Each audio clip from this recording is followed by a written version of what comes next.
How is everybody?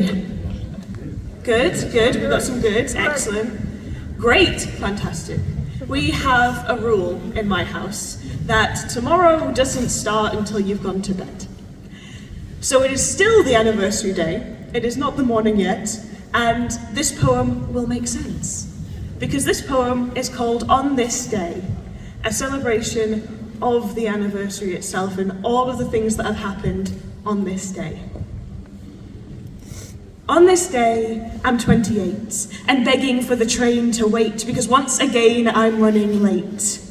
I charge over the Blue Bridge like always, rushing through nature corridors and hallways which once contained unstoppable trains, before routes took over rails with oak and bluebell trails, a present blooming with an industrial core.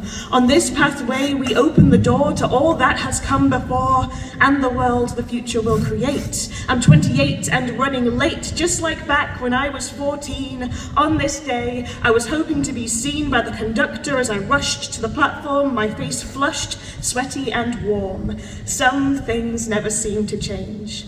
But what is strange is to think of how the world was transformed. My late train days only became the norm because something hair-raisingly amazing happened on this day.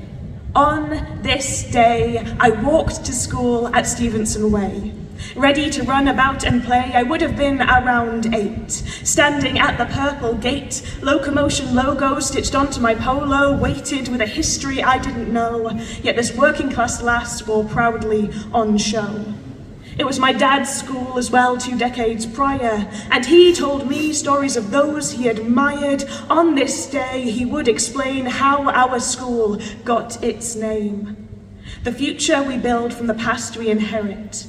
Someone had a dream and he was desperate to share it. On this day, Stockton to Darlington, Stevenson smiled as his engine travelled 26 miles. See, he'd learned to read at 17. After all the struggles he had seen facing his community, he created tools for miners to use, and most importantly, an engine that could transport all the local goods.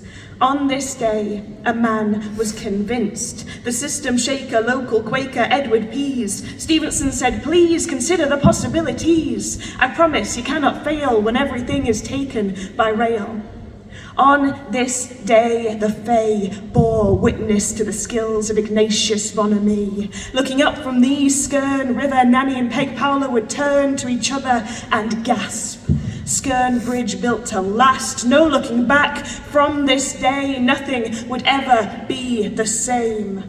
200 years later brings us to today, and on this day, my nephew was amazed as he stands and waves to the train conductor with wonder in his 2-year-old eyes. 1% of the life of this railway. As the next generation treks the tracks of tomorrow, they will build on the knowledge we borrow from Stevenson, Pease and Hackworth, who shaped the earth on this day and from this day, 50 years ahead, based on every word read, every journey, every test to learn what works best. These trains could cross oceans and go under vast seas, in balance with nature, silent under trees, linking past with present and all that could be. This future we will create, passenger and freight. Trains won't wait, rushing through at an impossible pace. Yet on this day, I will still be running late, at the grand old age of 78. Thanks.